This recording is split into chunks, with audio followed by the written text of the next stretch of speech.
The Opening of an Envelope Volume 2. I realise I probably need to do this slightly differently because my intention was to have a review section and then the opening of an envelope, but that's too long. So we're going to start with the review section.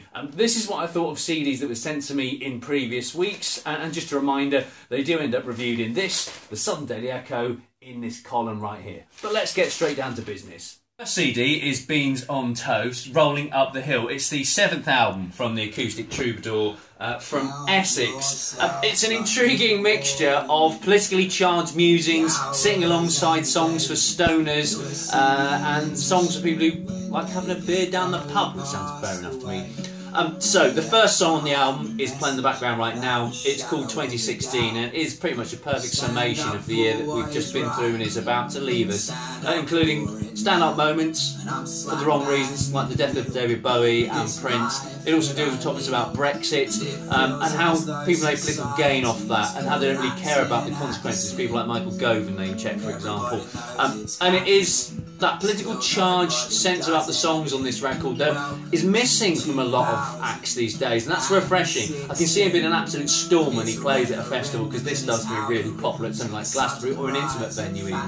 On top of that, he does take himself quite seriously when he's dealing with the issues, and I guess Billy Bragg did that a lot in the 90s. It's about time you had a new Billy Bragg to stand up just with a guitar and make the point. But the great thing about Beans on Toast is he doesn't always take himself that seriously. Apart from this, there's stuff about songs for stoners. There's also a song called Down the Pub, which is exactly what we say it is, going down the pub, and that sounds a little bit like this.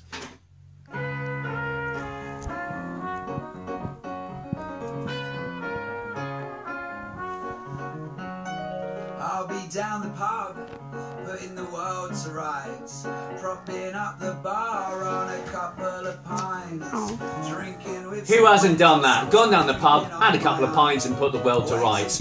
Beans on Toast, politically charged stuff, but also humour as well. Next CD under the microscope is from a British blues guitarist called Ainsley Lister. The album's Eyes Wide Open. It's the 8th album from him, actually. A bit like Joe Bonamassa, he grew up listening to the greats, such as Freddie King. Being British, though, he's influenced by John Mayall and Eric Clapton as well, and that does show, actually, on this collection of songs on here. But actually, like Bonamassa, though, he started off at an early age playing live gigs. He didn't play with B.B. King, to be fair, but by the age of 13, he was playing on the live circuit, so he had a great grounding. Nearly 40 now, so obviously he's been in the music industry a long time. Yeah, there is a classic feel to these songs. I think we can safely say he doesn't win an award as a singer, but he can carry it. It is his guitar playing that really stands out on these songs. He has some of the deft touches of people like David Gilmour. I can hear that on some of the slower numbers. But on tracks like this one, Everything I Have to Give, he has some of that power and aggression of his guitar playing that people like Dan Patlansky from South Africa demonstrates as well. So if you listen to this excerpt that's coming up right now, when he cranks in,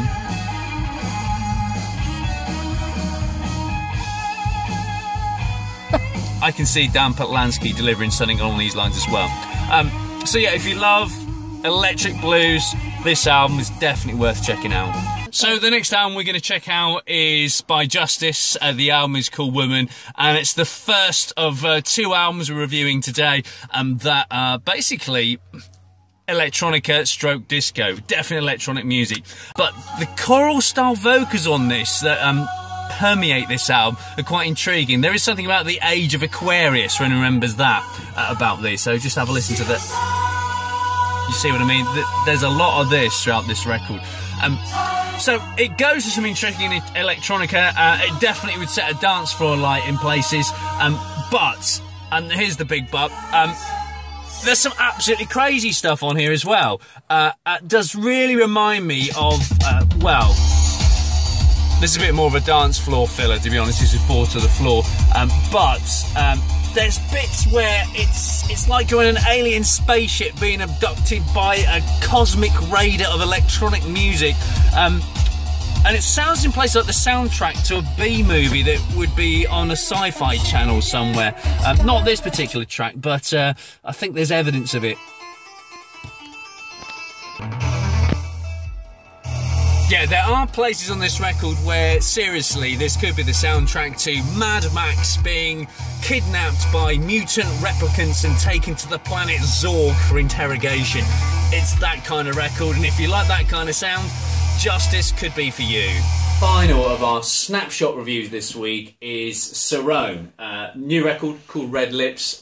This definitely does have a disco feel to it, and if you love disco, you love the heydays of Saturday Night Fever, then I think this record is going to be for you. It has Nile Rodgers on the record, and throughout it has his trademark scratchy rhythm guitar that's pretty much been every Chic record you've ever heard. And actually, some of the bass delivery on this record is worthy of Nile or Bernard Rodgers himself, actually.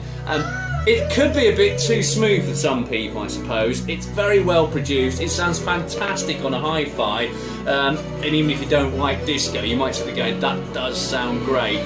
But, there we go. Yeah, nice bit of funk-style wah guitar going on. I'm just going to hit the beats now. See the bass? Definitely has that Vernon Edwards feel to a bit of it. So, it's not surprising. Anyone that's probably old enough, and I'm not old enough even to remember Studio 54, that kind of ilk of music. Cerrone himself actually spent time in Studio 54 when he was younger, and so it's maybe not surprising that that feel filters through on this record as well. It's immaculately produced, as I said, but if anyone is in any doubt as to why disco did rule the world for a period in the late 70s, then this record is a modern day reminder as to why that happened, and maybe it can still happen again.